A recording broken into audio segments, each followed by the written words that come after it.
Wakil Gubernur Lampung diperiksa KPK soal LHKPN. Jakarta, Kompas.com, Wakil Gubernur Wagub Lampung Cusnunia Kalim keluar dari gedung Komisi Pemberantasan Korupsi (KPK) setelah menjalani klarifikasi sekitar 4 jam pada Rabu tanggal 17 Mei tahun 2023. Cusnunia dimintai klarifikasi atas laporan harta kekayaan penyelenggara negara LHKPN miliknya pada Rabu pagi. Cusnunia keluar dari gedung KPK sekitar pukul 13.08 waktu Indonesia Barat.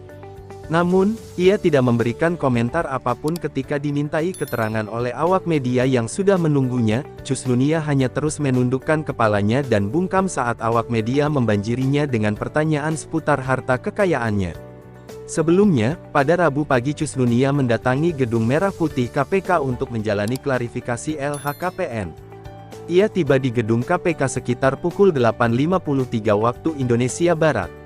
Diberitakan sebelumnya, dalam LHKPN periodik 2021 yang dilaporkan pada tanggal 7 Maret tahun 2022, LHKPN Cusnunia tercatat sebesar Rp13.663.133.913.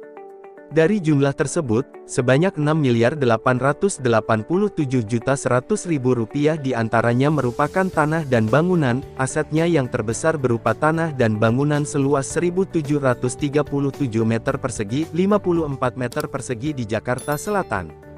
Nilainya mencapai Rp4.562.000.000 dan diklaim atas hasil sendiri.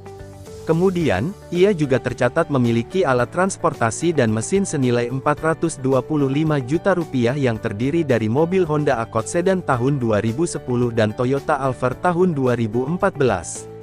Selanjutnya, Cusnunia juga tercatat memiliki kas dan setara kas senilai Rp6.351.033.913. Cusnunia tidak tercatat memiliki harta bergerak lain, surat berharga, harta lain, maupun utang. Dengan demikian, kekayaannya mencapai Rp13.663.133.913. Terima kasih, semoga bermanfaat.